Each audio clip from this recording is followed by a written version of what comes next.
Bom dia, pessoal. É um prazer enorme estar aqui, bater um papo com a Laura, amiga de longa data, colega de indústria há muito tempo também, né, Laura? A gente é veterano, né, Anderson? Pois é, longa estrada, né? Total. O objetivo hoje é bater um papo, abusar da sua experiência, falar um pouco sobre Venture Capital e empreendedorismo tech, hoje e no futuro, no Brasil. Eu acho que vai dar para a gente aproveitar essa sua experiência, né? Vou pedir para você contar um pouquinho da sua jornada, que é longa como investidora e antes disso você já, né, como banqueira, trabalhava na indústria também. Eu vou querer aproveitar um pouquinho dessa experiência para contar o que a gente está vivendo agora, né? A geração nova de empreendedores e investidores estão vendo isso pela primeira vez, mas não é novidade para a gente, né? Então, Laura, se você puder contar um pouquinho da Astela, de você, dar um background para a gente começar aqui, por Primeiro favor. de tudo, obrigada, né, pelo convite. É um prazer estar aqui, essa conversa. Se eu pudesse entrevistar o Anderson, vocês iam ver quanta coisa legal que ia sair daqui também, mas ele falou que não, que dessa vez só eu. Então, vamos lá. Bom, sou cofundadora da Astela. A Astela é uma gestora de Venture Capital Early Stage. A gente começou em 2008, já estamos no 5º fundo. E sempre com uma missão muito forte de alimentar o ecossistema e ajudar o empreendedor. Então, desde sempre, tive a minha primeira fase no mercado financeiro, era analista de telecom, participei do pós-privatização da Telebrás. Foi quando eu encontrei o Edson, meu sócio, e a gente resolveu fazer a Astela com um desejo genuíno de criar relacionamentos de longo prazo, com menos conflito de interesse, por conta de transparência, de alinhamento de interesses e tal. E aí, quando a gente descobriu que Venture Capital podia ser algo que combinasse tudo isso, a gente criou a Astela. Começamos primeiro mentorando empreendedores, até o momento que a gente tentou captar. Não conseguimos captar o primeiro fundo. E aí essa primeira jornada foi feita com grana nossa, quase que bootstrapping mesmo, para aprender, criar nossos processos. E depois, sim, a partir do fundo 2 em diante, a gente conseguiu fazer o fundraising e continuar a nossa jornada. Mas um extenso período aí, passando por várias crises e estamos aqui de novo com bastante bagagem. Joia. É muito engraçado, né? Um mercado nascente como o brasileiro hoje está amadurecendo, pelo menos já está mais maduro, né? Mas para quem começou no universo de Venture Capital no Brasil, tem um quê muito parecido com a vida do empreendedor, né? A sua jornada do Edson na Astela, vocês estavam empreendendo não só a Astela como o Venture Capital no Brasil, né? Foi muito piano carregado, né? Total. E pior que como os ciclos são muito longos, o nosso MVP não demorou 18 meses. O nosso MVP demorou quase 7 anos. Né? 8, 10 anos, né? Muito bom. Bom, Laura, depois eu vou pedir para a gente falar um pouquinho sobre as coisas principais que a gente faz em Venture Capital e como que isso está agora e no futuro, né? As coisas principais que um VC faz identificar deal flow, né? Escolher a empresa e depois ajudar essas empresas. Eu vou te pedir para falar um pouquinho de cada uma delas, essas coisas hoje e no futuro, mas só como abertura, dado que a gente está no Web Summit, eu queria saber o que você está achando do evento, se está curtindo, qual a expectativa. Acho que é meio emblemático, né? Então, vamos dar uma deixa aí pro evento em si. Total. Bom, eu tenho uma expectativa muito grande desse evento, principalmente pelo que ele representa para o ecossistema e para o Rio de Janeiro como um todo. Acho que o Rio é um ecossistema novo que está surgindo, que o Web Summit tem tudo para catalisar e chamar a atenção dos empreendedores que estão aqui e tal, mas de qualquer forma, para o Brasil como um todo, é muito legal, né? Que a gente tenha esse um monte de gringo vindo para cá, um monte de gente para contar as histórias e para trocar experiência e conhecimento, é bom demais, né? Então... Joia. Então, Laura, se a gente puder entrar agora mais no contexto de Venture Capital, que é o tema do nosso papo aqui hoje, né? Se eu puder sugerir algum time frame para a gente considerar os comentários, né? Acho que a gente tem uma jornada recente de 2, 3 anos, né, de um pico em 2021 para cá, que é o que está mais na mídia, que é o que está mais sendo enfocado agora, né? Mas eu acho que era legal contextualizar também o que aconteceu na nossa indústria nos últimos 5, 7 anos e desde que a gente começou a operar de forma mais organizada como indústria, né? A última década, vamos dizer assim.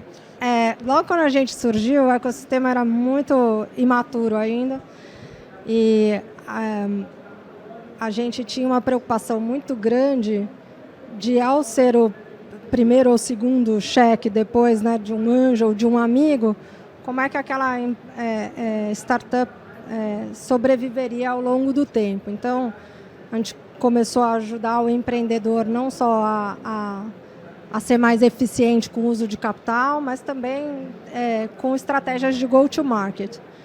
E foi quando a gente começou a estudar e a trazer um know-how que era muito valioso, porque trazia mais previsibilidade, mais escalabilidade para a jornada do empreendedor como um todo. Isso foi logo no comecinho. A Endeavor estava vindo para o Brasil, a gente estava começando a formar eu diria que era uma comunidade, não era nem um ecossistema. Aí o tempo foi passando, alguns desses primeiros empreendedores desse início foram super bem sucedidos. A experiência deles chamou a atenção, então começamos a criar um buzz e um ecossistema ao redor dessas empresas que chamavam muita atenção por conta de uma cultura diferente, do mindset do empreendedor e tal. E depois teve um outro momento que foi muito legal e muito importante, que foi quando esses primeiros empreendedores ficaram líquidos ou tiveram sucesso e voltaram para o mercado.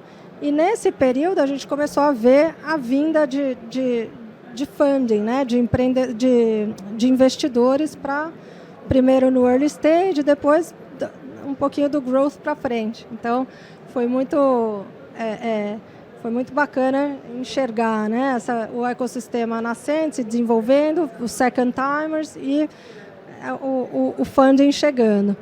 Até que a gente passou por uma fase muito, muito líquida, que foram o que você está chamando de 5 a 7 anos para trás, onde a gente teve uma liquidez muito bacana e um flow de capital grande, com um ecossistema já maduro. Então todo mundo ficava perguntando, é uma bolha, não é uma bolha? A gente falava, não, está equacionado, porque a gente tem aqui um conjunto de empreendedores capaz, né, de absorver aqueles recursos, e uma sociedade e uma economia que estava pronta para o uso da tecnologia e consumo de produtos digitais. Então, a gente passou por isso, sim, com alguns exageros e tal, mas de uma forma bacana no Brasil, até o final de 2020, começo de 2021, quando tivemos o enxugamento de liquidez. E é aqui que nós estamos, num momento que eu acho que é um momento caracterizado por uma dicotomia, uma dissonância, né? Que é um mundo onde a gente não tem a menor dúvida de que todos os eventos vão ser transformados por tecnologia, né, no mundo, e ao mesmo tempo a gente vive num momento com uma escassez de recursos para investimento e no comecinho eu diria, de algo muito bacana, que é o que a gente está vendo com Artificial Intelligence sendo um bloco de capacitação para tudo que a gente faz, inclusive para a construção dos novos negócios, que é algo que é muito legal. Então, eu acho que é assim que eu faria um filme bem rápido.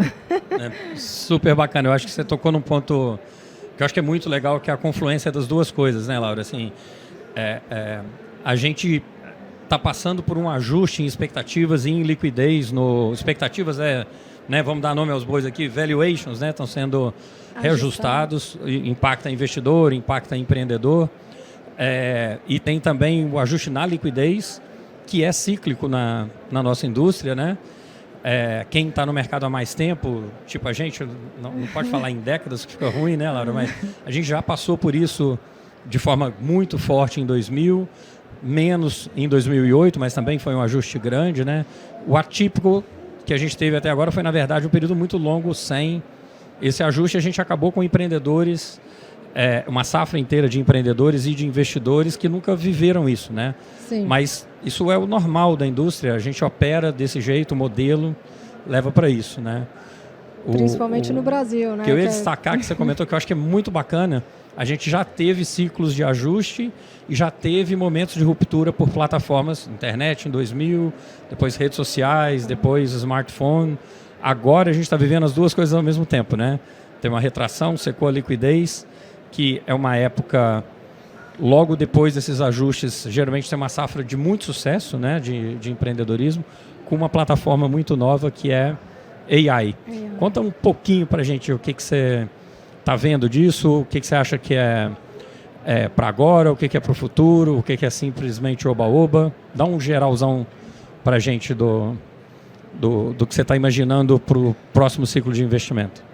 Eu acho de verdade que a AI vai influenciar ou vai mudar a forma com que a gente faz quase que tudo na vida, sabe? E agora, o que eu acho que é mais relevante, que é uma oportunidade bacana para o ecossistema como um todo, é como que essas plataformas vão acelerar o desenvolvimento de novas ferramentas e de novas soluções. Então, o que é muito bacana, porque a gente vinha numa inflação de mão de obra importante, né, para trabalhar na indústria. E não que acho que isso ainda vai continuar sendo uma realidade, principalmente para as coisas bem mais técnicas, mas o deployment das primeiras soluções, o primeiro valor agregado pelo empreendedor, eu acho que vai ser bem mais rápido e isso vai trazer uma nova dinâmica para a indústria como um todo. E aí, em geral, né, o que as pessoas falam, né, no consumo de tecnologia, o que eu acho que é muito importante é como a gente consome informação e como a gente aprende, que vai mudar muito, né? Educação como um todo, eu acho que com Artificial Intelligence tende a mudar bastante. Mas acho que esse é um caminho mais longo, que vai depender bastante de mudança de costumes, de mudança de hábitos e tudo mais. Mas para a nossa indústria, eu acho que a gente tem uma perspectiva bacana agora com AI, que é a aceleração do desenvolvimento de novos produtos. Eu acho que eu ouvi há pouco tempo uma leitura bacana, vou ter que me desculpar que é uma mistura de quotes aqui, então não vou poder dar o crédito devido, mas nesse período a gente viu uma evolução legal, que assim, quando a gente começou a investir, logo depois do ano 2000, você investisse numa empresa de e-commerce, custava uma fortuna, porque você tinha que desenvolver o software inteiro, comprar os servidores, colocar tudo, estou falando logo depois de 2000, 2003, 2004, era caríssimo botar uma startup no ar, né? 5 milhões de dólares uma startup em escala. Depois veio o cloud, depois veio o barateamento de computação, barateamento de armazenamento e agora com AI provavelmente vai vir um barateamento e melhoria da qualidade do trabalho em si, né? Óbvio que tem muita coisa social para ser discutido e aprendido, né? Impacto para empregos e tal, mas a qualidade média do serviço vai ser padronizada, né, por AI. E o que eu acho que, olhando o nosso umbigo, o nosso quadrado aqui, que vai ser muito bacana, a quantidade de inovação que vai poder acontecer daqui para frente vai ser muito grande, porque vai ser muito fácil começar alguma coisa nova, né? Total, e acho que uma própria tendência de consumir o no-code como ferramenta própria, né, para os indivíduos, eu acho que vai ser muito interessante também, porque você vai poder fazer coisas que te ajudam no dia a dia com uma facilidade muito, muito grande, né? Então é muito, muito bacana. Joia. Bom, Laura, tem um outro item que né, eu falei aqui do dia a dia dos investidores, né, dos VCs, a gente tem que achar as empresas, escolher e ajudar essas empresas, né? Tem um outro item que é mais de cozinha, né, que é levantar capital para os nossos fundos, né? Acho que a Stella continua agora numa jornada levantando, então assim, tem muita oportunidade. Eu acho que agora a gente já consegue ver no Brasil quais são os melhores fundos, né? Existe o acesso ainda, coisa que no Vale do Silício, né? Se você quiser investir nos melhores fundos de lá, por favor, entra na fila de 30 anos, né? Total. Aqui no Brasil a gente já sabe quais são e ainda tem essa oportunidade, mas conta como que está o mercado de funding na sua visão, para os fundos e também para as startups, nesse contexto de menos liquidez e juros mais altos. Eu acho que a gente passou por um momento de maior liquidez, que foi muito bom para o Brasil como um todo, porque culminou, né, com juros muito baixos, e isso foi muito importante para que o investidor brasileiro tivesse mais curiosidade, mais interesse para entender venture capital e líquidos em geral, como composição das carteiras, porque nos Estados Unidos, você sabe, 30% às vezes das famílias, da fortuna das famílias já estão alocadas em VC, e no Brasil ainda um percentual muito, muito pequeno, não chega a 5%. Então, esse momento de baixa de alta de liquidez e baixa de juros que a gente viveu foi muito bom, porque trouxe um interesse maior. Agora a gente está voltando para um momento de juros maior, onde as famílias já têm algum conhecimento, né, de como o venture capital funciona, mas estão mais ressabiados justamente por conta da falta de compreensão ou de transparência do tamanho dos ajustes nas carteiras e tudo mais. Então a gente está passando por um momento que eu acho que é mais um momento de espera, onde o investidor quer entender qual que é o tamanho desse ajuste, o que vai acontecer dali para frente, e continua com um interesse bacana na classe de ativos, o que é muito legal. Se a gente pensar, né, num país como o Brasil, que tem um setor financeiro e um mercado de capitais forte, a gente tem tudo para ter todas as fases de venture capital, até os IPOs, sendo financiados por capital local e por capital estrangeiro vindo para o Brasil. Então eu acho que a gente está num momento bacana, onde os ajustes a maior parte deles já foram feitos, tem essa oportunidade enorme aí de empreendedores criando coisas incríveis com foco em trazer eficiência e soluções para as empresas, o que pode dar, inclusive, um respiro para a economia como um todo. A gente fala que SaaS é deflacionário, né? E a gente está num momento onde a inflação é importante. Então, toda vez que você tem uma ferramenta que faz coisas, que traz eficiência e que consegue desempenhar tarefas mais baratas, para uma economia e momento como o do Brasil, por exemplo, é muito legal.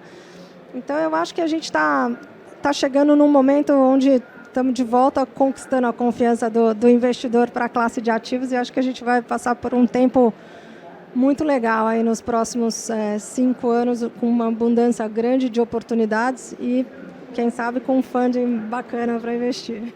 Joia. Não, acho que é um momento, sem dúvida, de aprendizado. Estava muita euforia, né?